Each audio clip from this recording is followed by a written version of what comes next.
Mencius a fréquenté donc des écoles néo-confucéennes, notamment, il semble qu'il ait été le disciple du petit-fils de Confucius. Il a donc étudié les classiques confucéens et il est considéré aujourd'hui comme l'un des plus populaires néo-confucéens, parce qu'après la mort de Confucius, en fait, il y a eu 8 courants néo-confucéens qui se sont développés, dont le sien, celui de Mencius. Et en fait, son courant a eu plus de portée que les autres, parce que déjà, il avait un sens pédagogique très profond. Il savait, grâce à des paraboles et à des illustrations, faire comprendre de manière précise, faire passer de manière précise son message. Et également parce qu'il a adapté aux réalités de son temps l'enseignement de Confucius. Il a même élargi et amélioré plusieurs idées de Confucius, et ses interprétations et ses analyses sont devenues presque aussi puissantes et influentes que celles de Confucius. Mais bien sûr, c'était au niveau de la Chine. Après, dans la propagation, notamment en France, ça a été, c'est surtout Confucius qui est la référence. Il est une sorte d'idéaliste. En fait, pour lui, l'homme naît fondamentalement bon. D'ailleurs, il illustre grâce à l'exemple d'un homme qui verrait un enfant debout sur le bord d'un puits. Donc, quelle que soit sa relation à cet enfant, qu'il le connaisse ou pas, qu'il connaisse sa famille ou pas, son premier instinct va être de le sauver, non pas pour paraître héroïque ou pour se faire voir ou par affection pour l'enfant, mais juste parce qu'il est bon. Et donc, son premier réflexe va être de venir en aide à cet enfant. Et donc, c'est ainsi que, pour lui, il a la conviction que la bonté de la nature humaine en matière d'éducation est juste fondamentale. Il pense qu'il est inutile, voire contre-productif, de forcer les enfants ou les adolescents vers un sens moral prédéterminé. Pour lui, il faut travailler le sens moral, il faut plutôt le cultiver. Il ne faut tomber dans aucun des deux travers, soit être trop laxiste et dire bon, on ne s'en occupe pas, ça va pousser tout seul. Il ne faut pas non plus forcer les choses. Et pour cela, il nous donne un autre exemple qui est très répandu, c'est une histoire qui est très répandue dans la culture populaire chinoise. Et en fait, c'est l'histoire d'un homme de Song, donc un royaume en Chine, qui, s'inquiétait de ne pas voir ses pousses grandir assez vite. Du coup, qu'est-ce qu'il a fait? Il est sorti, il a tiré dessus pour que ça pousse un petit peu plus vite. Et donc il revient à la maison et puis il est tout content et il raconte à sa famille que ses pousses ont grandi et qu'il est tout content, qu'elles se développent. Donc son fils sort pour voir un peu comment la récolte a grandi, et là il se rend compte que en fait toute la récolte est fanée. Donc cette illustration, cette parabole, pour expliquer qu'il ne sert à rien donc de forcer. Le plus important en fait, c'est de faire des efforts pour s'améliorer, pour devenir des hommes meilleurs.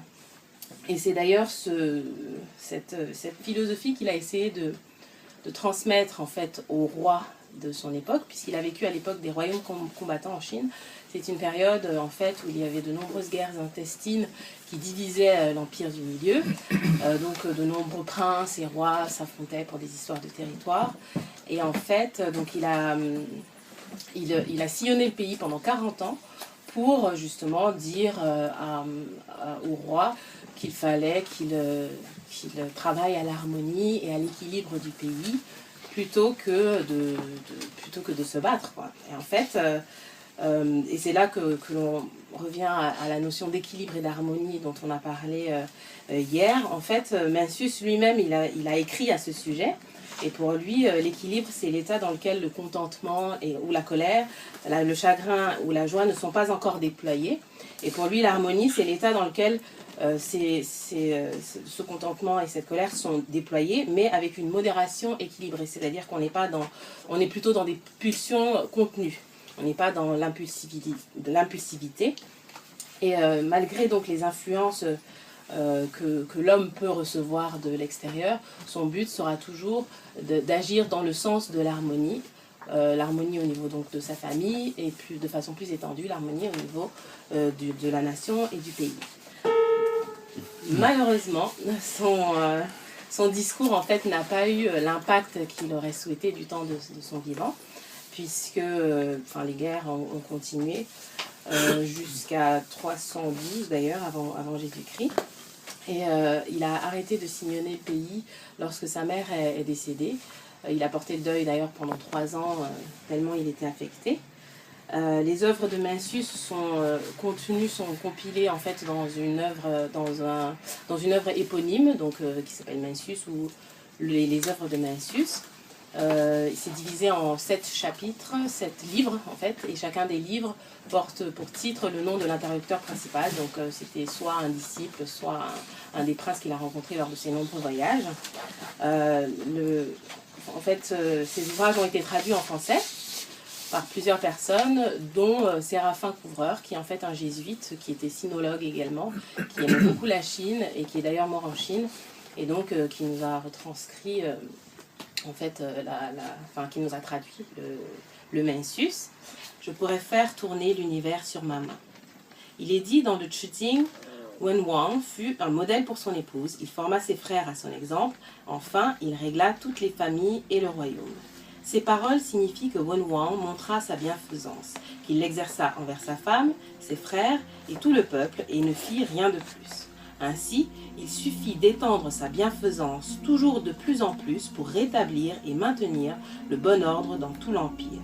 Celui qui n'étend pas sa bienfaisance est incapable de donner des soins nécessaires à sa femme et à ses enfants.